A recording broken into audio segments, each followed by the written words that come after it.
from Dragon. A couple of seconds later, you see the drogue chutes coming out. It will slow down on the way down, and then you see the main chutes coming out, and then it's going to gently land on the water, probably 1.5 minutes after the ignition. There's going to be a bunch of boats waiting for the Dragon, where we recover it and then process it from then. Yeah, Hans, I'm like you. I'm very excited to be here.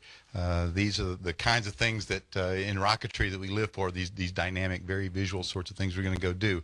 We've been working towards this point for more than 4 years since SpaceX outlined the test in our Space Act agreement we have with them, the CCICAP agreement. It's not like we woke up a few months ago and said, hey, what would be really cool? No, like I said, we've been planning this for a very, very long time. A lot of folks putting a lot of effort into this. It is rocketry. Like I said, these are the days in this business. It's really cool. You've worked very hard. You've done your calculations. You've done all the really nerdy things you get to go do, and now there's going to be some smoke and fire, the part that we really love. This is not, this is a development test. Okay, we are developing a system. We're looking very hard at how the SuperDracos will operate during this test. This is not a shiny, well-polished space shuttle launch.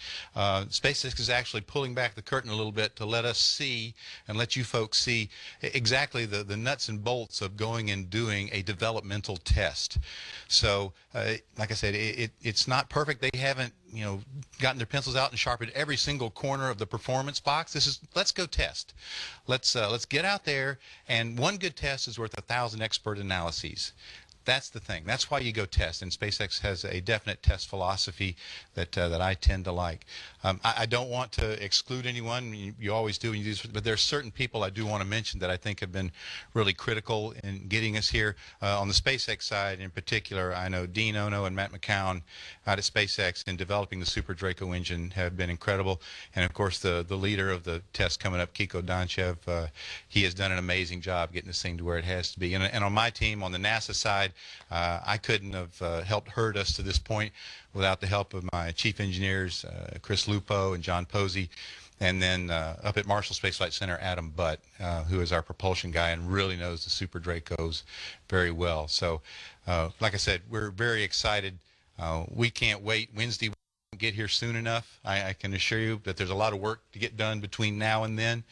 And we're going to see that it all gets done correctly, and then hopefully Wednesday morning, 0700. So I have nothing else to add unless you do, Hans. Well, I just want to mention David Giger is also the program manager of Dragon. That's over there, and he's pushing his team to this huge effort over the last couple of years. I personally think it's the coolest looking spacecraft you can see, and yeah, that's the main thing. I'm really excited about this. Okay. So at this time, we'll open it up to questions first in the room and on the line. If you have a question on the line, we ask that you press *1 before you ask a question. And in the room, we will pass the mic to you. And if you could state your name and your affiliation, that would be very helpful. That'd be very helpful. So we'll go ahead and start out with Irene. Hi, Irene Klotz with Reuters. A couple questions for Hans. Can you describe a little bit the setup at the pad for this test, what you built to host the Dragon on? And then, we're used to seeing a Dragon fly and use the thrusters and everything, so maybe you could explain a little bit about what's never been done before as part of the test. Yeah, so the pad is a big hole, basically, right, with the flame duct. And for the rocket, we have this big transporter erector that we put over the hole. And if you imagine not having the top part of that, but having the bottom part basically rebuilt, and that's pretty much what we did. We have a steel frame that covers the hole and has a simulated upper part of the rocket basically on top of that, and then the trunk, which is the between Dragon and the stage, sits on top of that. It has fins. You see this very prominently, and then on top of that is Dragon. So it will be released from this stage extension part at liftoff, and then the flame duct will take the flames largely. Second question was What's new? The maneuvering, right, the Yes. firing of So- the thrusters, and Right. basically what are you trying to demonstrate with this test that's different Right. from what we'd see during a returning cargo dragon? Yeah, so if you look at traditional launch escape systems, there's actually one just outside the building here, and those are solid rocket motors. They're sitting.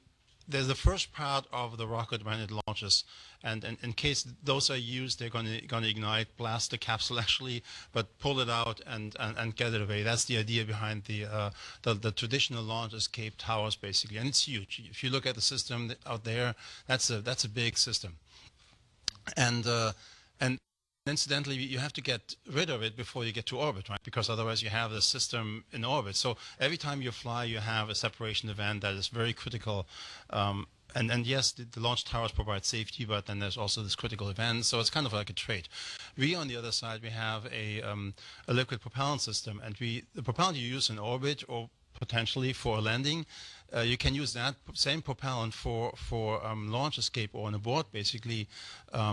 And then use your parachute for landing, or because you don't go to orbit, you don't need the propellant in orbit anymore. So it basically uses a propellant that you have anyways on board.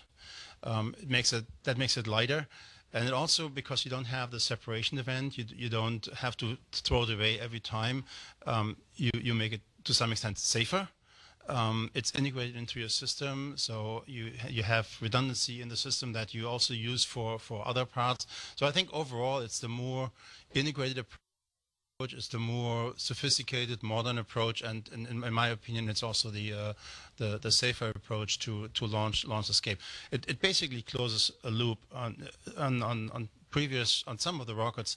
There are times when you can't get out, and on this particular vehicle you can always get out. Whatever happens to Falcon 9, you will be able to pull out the astronauts and land them safely on this Crew Dragon, and that is, in my opinion, this will make it the most safe, the safest vehicle that you can possibly fly.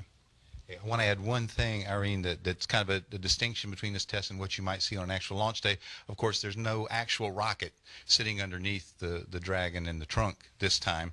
We'll be launching almost from ground level. So one of the things we're doing different is there will be water coming in from the side, because if you're way up high, you don't have to worry about ground effect noise, that sound coming back and hitting you as hard. So for the purpose of this test, we'll also be using some sound suppression water. So that's something you'll see. It's a little different than normal. Jason Ryan for SpaceflightInsider.com. This is going to be kind of playing off Irene, but directed towards John. John, we've with Mercury and with Apollo and with Soyuz, we got very used to seeing a last use, and I see that we're going to see this new system. What has been NASA's reaction to this new system, and can you give us any specific aspects of what NASA has looked at when it's looked at the new launch abort system for Dragon? The launch abort system comes from a requirement we have for loss of crew, or LOC as we like to call it in the business. How you accomplish that, so that's part of the reason for commercial crew, is let's go be innovative and see what other people are thinking. And there are different ways to do business. And so that SpaceX came up with this way, we think is fantastic. We see inherently there's nothing wrong with going and putting the rockets on the side, and as Hans has pointed out, you get some benefits from doing that. You can eventually, they hope someday, to be able to do a propulsive landing. If they don't have to do an abort, they can use those same rockets for a landing. Whereas if you had a additional launch escape system on top, once you get up above a certain point, you would always blast that away. And that's another point that Hans made, which is you can use these abort engines all the way to orbit, whereas with the old Mercury and Apollo launch escape systems, you got to a certain altitude and you jettisoned it. With this capsule, you have the ability all the way to orbit to get away from something that's malfunctioning beneath you. So we see no inherent problem with doing it this way. It's innovative, and that's really part of the whole reason we're doing commercial crew. Let's go learn to do business a new way a little bit. Jay Patterson with CTNewsJunkie.com. Can you give us some information on the test measurements that you're going to take on this during this? What type of information and how many channels you're measuring? Oh, I don't know how many channels themselves, but it's going to be there's a lot of instrumentation on this vehicle, a lot, and we measure vibration. There's vibration sensors, 3-axis accels, basically, obviously attitude. There's several gyros on there.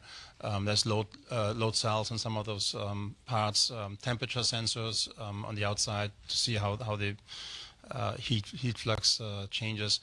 Acoustic sensor, microphones. How's the environment for the astronaut? There's a dummy in there that is equipped, and we will see how the dummy will do. Right. Let's see. Did I forget anything? This is basically a flying instrumentation deck. Yeah. At the end of the day. There's a lot of instrumentation in the trunk. Right. And it's actually there's a transmitter, but you have the luxury. It doesn't go very far at the end of the day, so you can actually save data there. And there's also a lot of cameras. Right.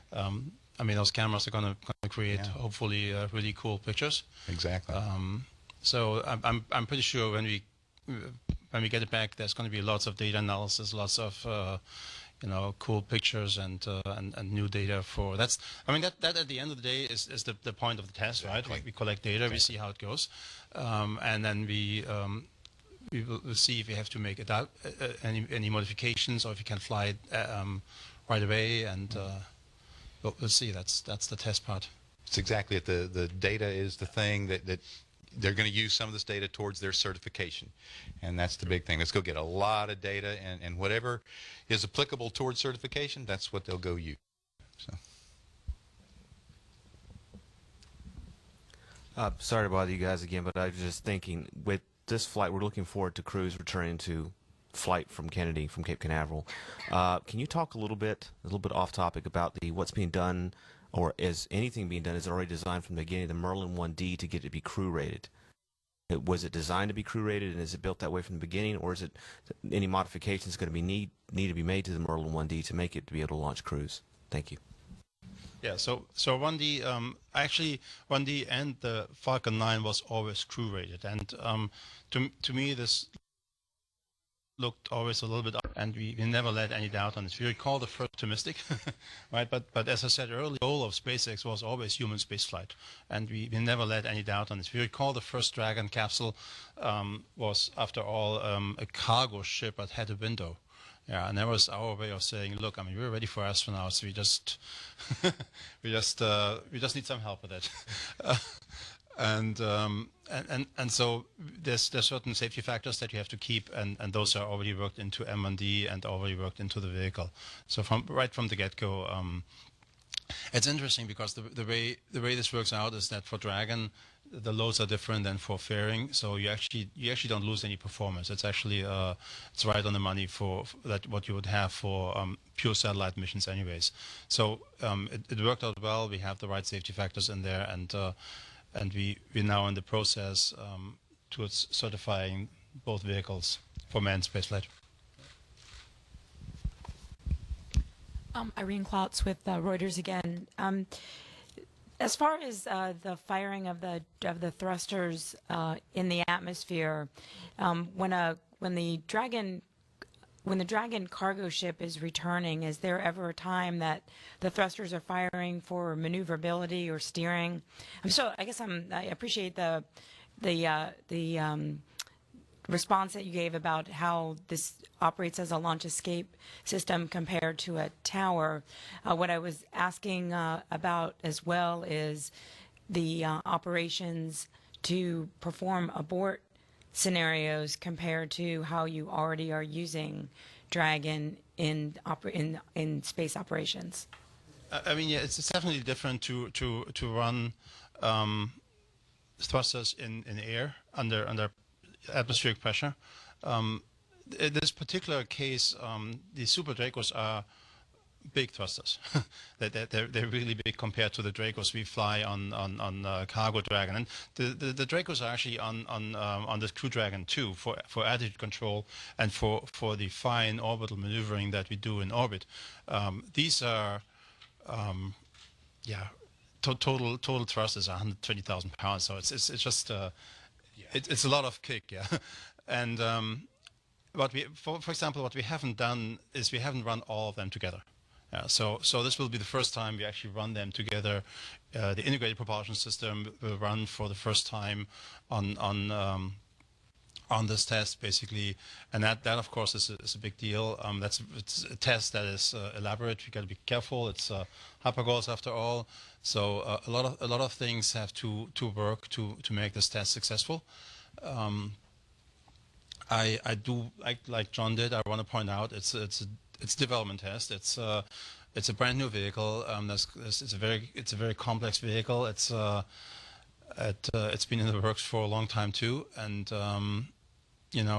tests go this way or that way. So I just want to lower the expectation. It might be we need more time, and it might be that we need to troubleshoot on certain things.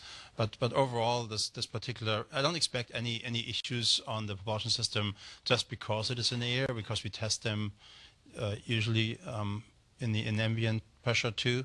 But it's a different application than from the in-space application, obviously. Let me point out a couple of really kind of neat things about the SuperDracos. As Hans alluded to, the most we've ever tested together is 2 SpaceX folks out at their McGregor facility, and this will be the first time all 8 have ignited at the same time. To me, one of the coolest things about the SuperDracos is they are printed engines. These are 3D printed engines, and the folks back at Hawthorne and McGregor working together have done an incredible job to develop this engine very, very quickly. They went through a lot of iterations of the design, some of which were not printed, and they finally settled on this one, and all indications are it's going to do a super job.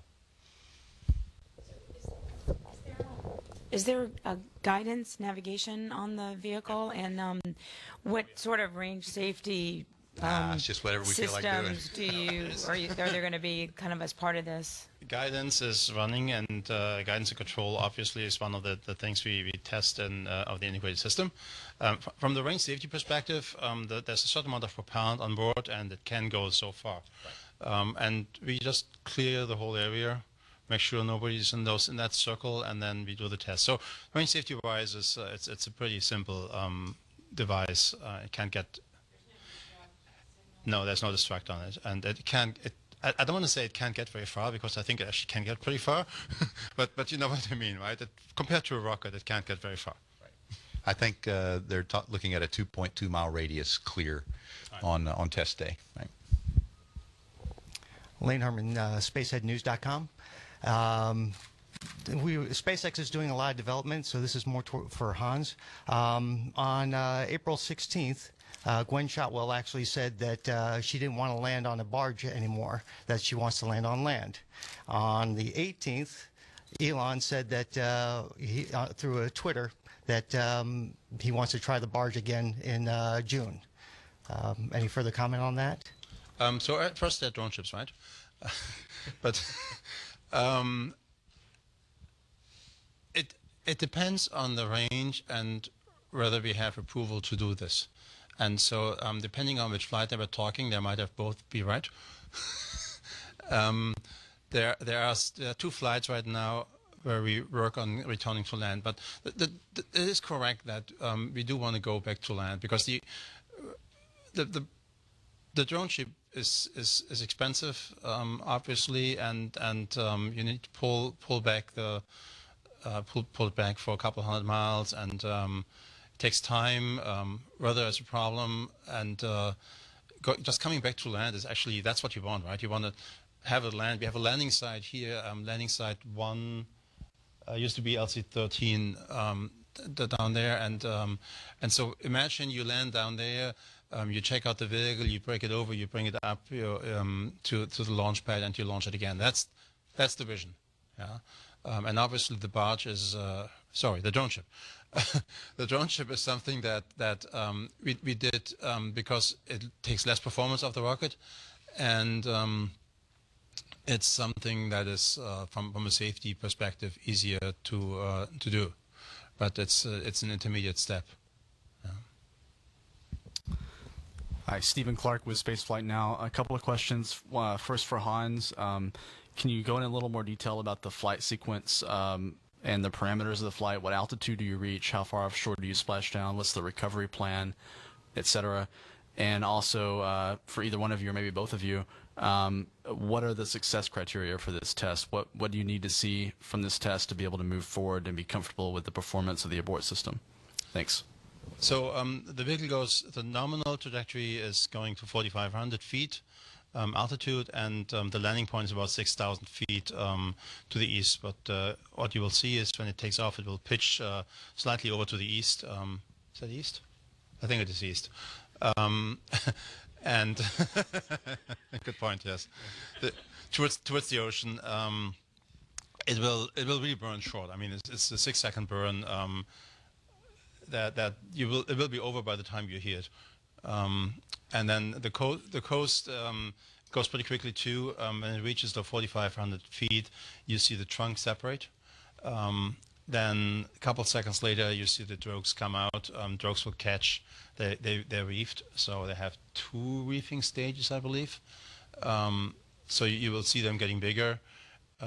It takes half a minute, something like that, and then you see the main coming out and deploy also in 2 reefing states, I believe. Yeah. No, it's 3. Yeah, it's 3 main parachutes, 2 drogues. 3 mains. Yes. and then you see basically watering. From a test success, there's a whole list of criteria that what we want to see. But the test can be successful even if parts of the tests are not successful. Yeah, because we do have we have the in-flight abort coming up later this year. So there are certain things we can repeat on this particular test. To me, you want to show that you can move the astronauts away from wherever the problem is, yeah, and land them safely. That to me, that demonstration is really one of the key parts, together with gathering data that can improve the vehicle or show we did a perfect job. Somewhere in between those two. There's all gray areas of success. I mean, even you folks, our friends in the press, you like to refer to Apollo 13 as a successful failure. So you can, in the midst of problems, it does not have to be flawless for us to call it successful. The point is to gather data. Now, obviously, perfectly successful is exactly as Hans described, but we can live with something less than perfect, and no matter what happens on test day, we are going to learn a lot, and that's why we're here. This is a development test. I can't emphasize that enough. Let's go learn. We're just big kids with expensive toys, I guess you could say. So with that, we're going to go to a few quick questions on the line and come back for questions on the room. So we're going to go to Tariq Malik with Space.com. Hello. Thank you very much for doing this today. My primary question, I think, maybe for Hans, and I have a quick follow-up. Hans, I'm just wondering, for this flight, how fast is the Dragon ship going to be going? Do you have an estimate on what G-loads your dummy is going to see? And does the dummy have a name? I guess, does he have a nickname at SpaceX? Thank you. Let's start with the easy part. The dummy's name is Buster. The G load is roughly 4 to 4.5 Gs, and it is early in the morning. By the end of the burn, at the end of the 6 seconds, you're going between 150 to 180 meters per second, and that is times 2 for knots. So it's about 300-ish knots. So you're going pretty fast for the fact that you only stepped on the gas for 6 seconds. That's probably faster than Tesla. Going straight up, yeah.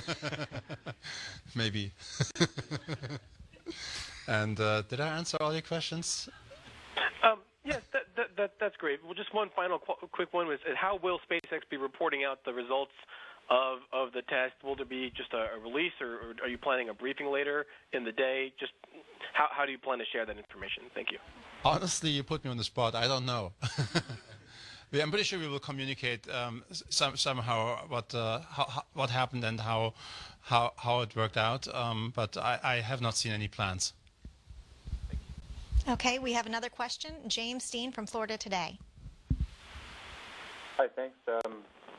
I have a couple questions.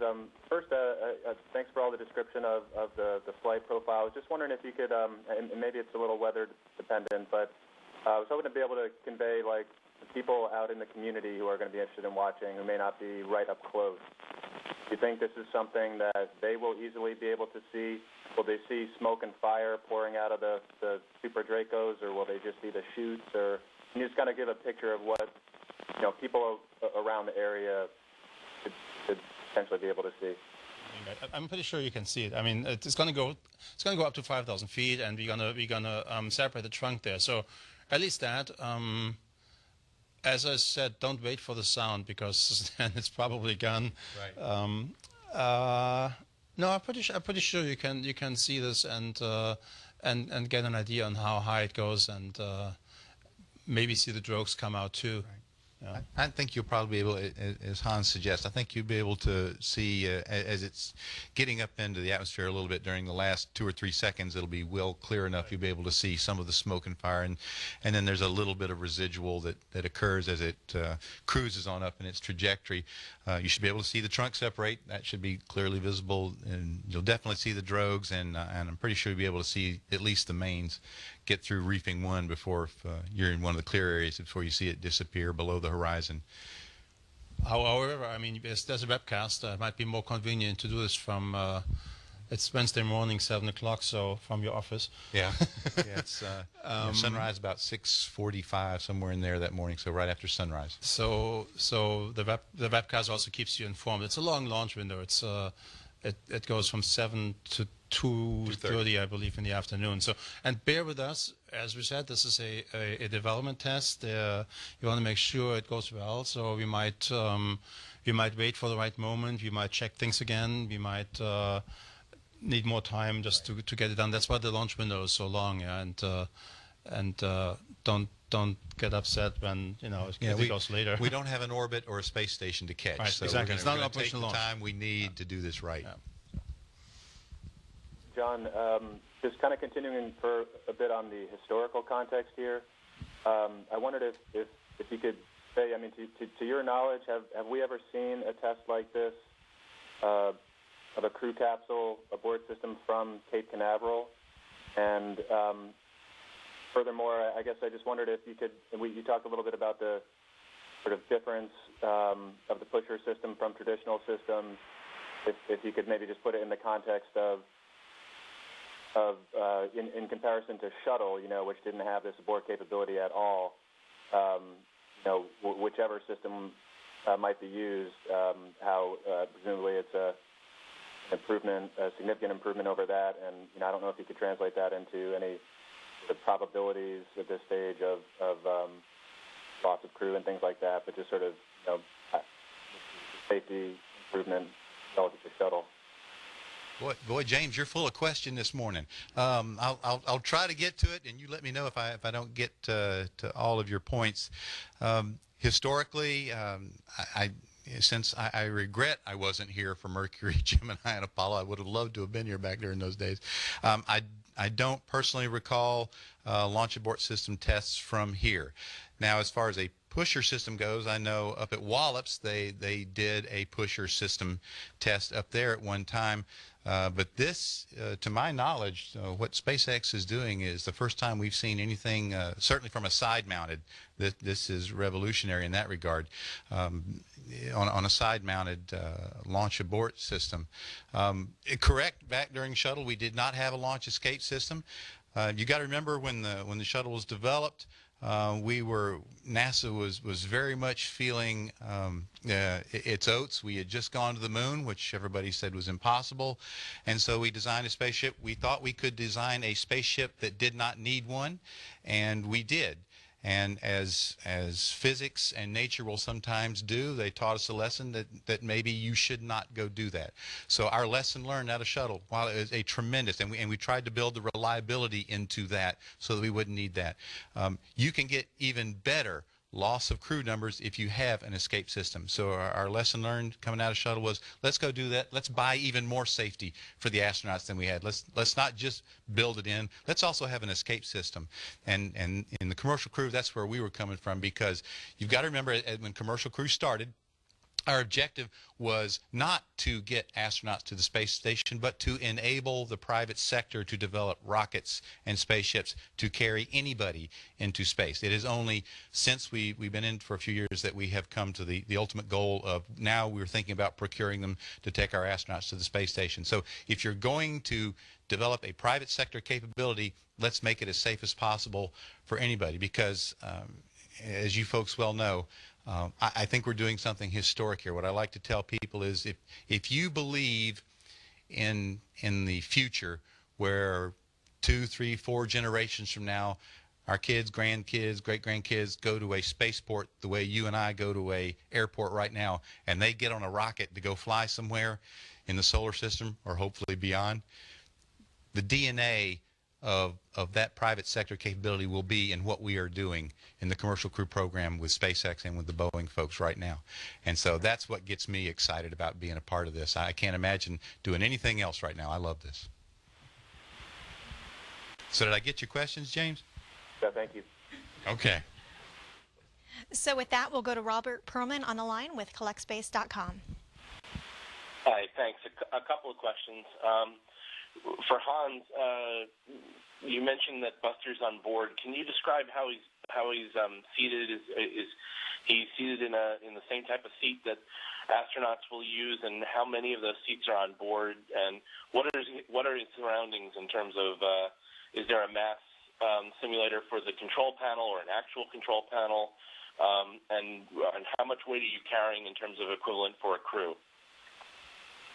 So I've seen a picture of Buster in the seat.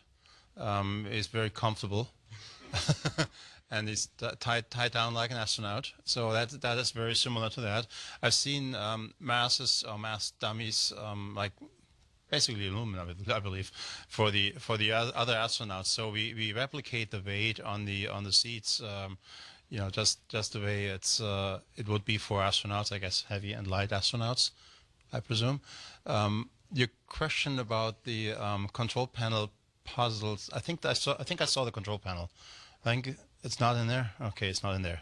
So we simulate largely the astronaut masses. We will, you know, obviously the response of all the forces on the astronaut is one of the key things we measure. And we will check with Buster after the landing how he feels.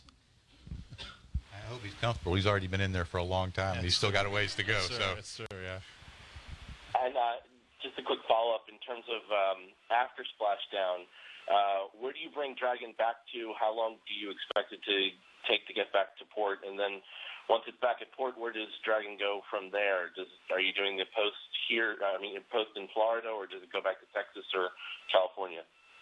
It's going to go back to Texas, and we will do some more detailed inspections in Texas. But we will do the immediate operations on Abort, and in this case you can say Abort out there. It is Abort. It has no engines. Yeah. And it's right now regarding the port. This is in works. I don't think we've finalized that. We have a couple more days to go.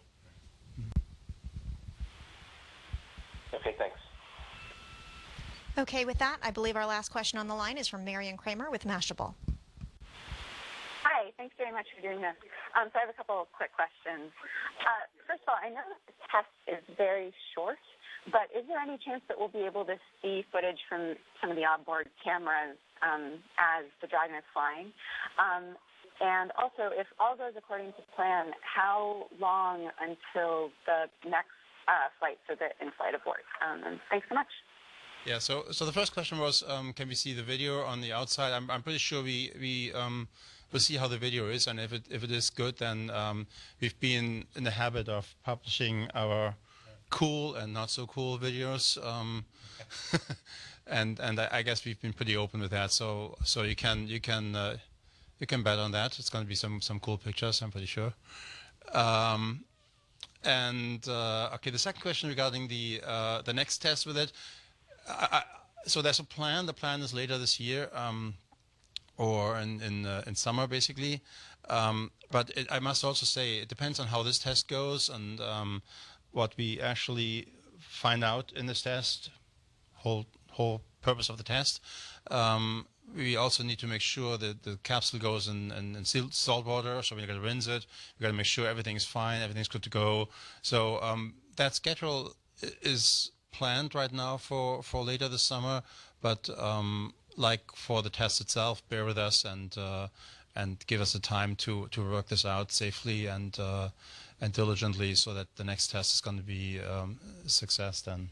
Yeah, Kiko and the talented folks here, when they get it out of the water, they're going to look and see if any. They've tried to seal it up so that no salt water gets in.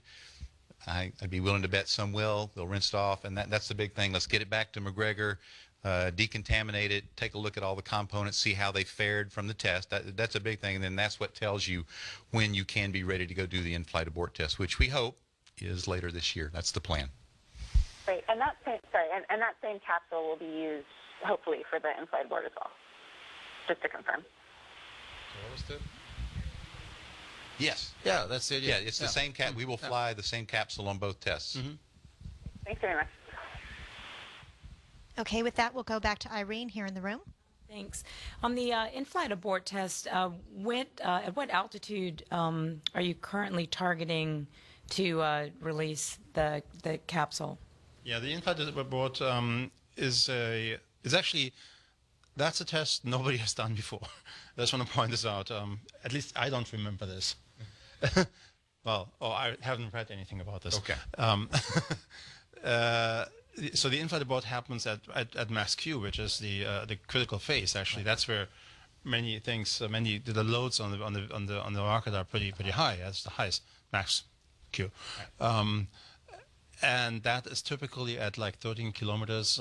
That's about 40,000 feet altitude. And the in-flight abort will mimic this. It will go to the right altitude and to the right speed to replicate this particular situation, which is pretty elaborate. It's a very elaborate test. Let me explain, because we use this term all the time, and no one ever really explains it. Max Q. It's maximum dynamic pressure, but so the dynamic pressure is a combination of, so as you go up in the atmosphere, obviously the atmospheric pressure gets less dense, it gets thinner, but you're also ramming into the air much faster because you're accelerating through it. So the combination of the static air pressure as well as the pressure of the air you're running into faster and faster, it reaches a point like this, and then it precipitously falls off. And so max Q is where when you try to get away from the rocket, it's going to try and suck you back to it the hardest, and it's trying to stop you. Just the pressure itself is trying to stop you, but also the vortices behind it are trying to suck you back into the rocket. So that's why we do it at max Q. Thanks. And an astronaut band.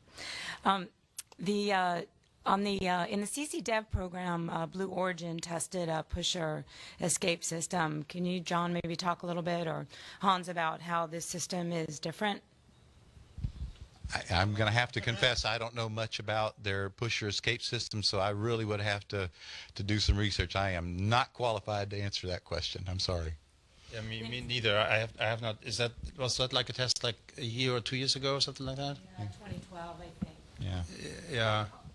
It looked good on video. I saw that. Yeah. So I do remember that. On the in-flight abort, is there any reason why you're doing that in California? It's mostly we're really busy here. We've had 5 launches in 4 months this year, and there's no let up. Right, it's just hard to put this in between. And in Vandenberg, there's more schedule availability. Primarily, it's the shorter commute too. And just to give you an idea, I told you earlier we're launching this from the ground, not on top of rockets. So one of the things they have to do that affects them is they've got to remove the catenary wires that are above the pad. And Kiko, are they done doing that? In process. So therefore, they got to go remove those wires, because otherwise the normal trajectory from a ground-based launch abort test would fly through those wires. Now, if you're on top of a rocket and that were to happen, we're smart enough not to go through the wires. But there's still some wires there. It's the inner wires that go away. Right. Yeah. Right. So there's still lightning protection. Right. Rick Lansby with WFIT Radio, public radio for the Space Coast. What factors would the weather play on Wednesday? The weather will be great, just like today. We have no weather guy here. So wind, of course, is the main concern. If the wind comes from the wrong side, we may not be able to launch. In particular, if we have high winds onshore, right, is this direction? That would be that would cause us to wait. On the other side, it's pretty unlikely, and after not being very cooperative for the last couple launches, I hope the weather will make it up and be really nice and have the right wind direction for Wednesday. But yeah, it depends on the weather. And that's one of the reasons they're doing it at 7 o'clock in the morning, because, you know, this year we seem to have gotten into an earlier summer pattern, and so let's do it in the morning before anything has time to build up, potentially. So. Yeah, if I want trouble, I do that 4 in the afternoon, right? There you go. Okay. Are there any other questions in the room? Hi, Stephen Clark, Spaceflight Now again. Just a quick one. What's the mass of the spacecraft or the vehicle that you're going to be testing? So the whole stack is 21,000 pounds. And then there's 3,500 pounds per pound of that. Real quick one, Jason Ryan, Spaceflight Insider. How far do you think that the Dragon will travel out into the Atlantic? So the nominal distance, also depending on the wind, of course, but nominally it's 6,000 feet, about a mile. Yep. And it puts you, I believe the shoreline is right at 3,000 miles. So it puts you 3,000 feet. So the shoreline is 3,000 feet, and we're going 6,000 feet, so it puts you safely into the water. Okay, with that, we'd like to thank John and Hans for taking time out of their busy day to join us today. We are just as excited as they are to have this pad abort test go off, and we can't wait to see the Crew Dragon take flight. The test will be aired live on NASA television, and we will start coverage about 25 minutes before the test. We'll also be blogging live on blogs.nasa.gov/commercial crew. Thank you so much for coming, and we look forward to seeing you then.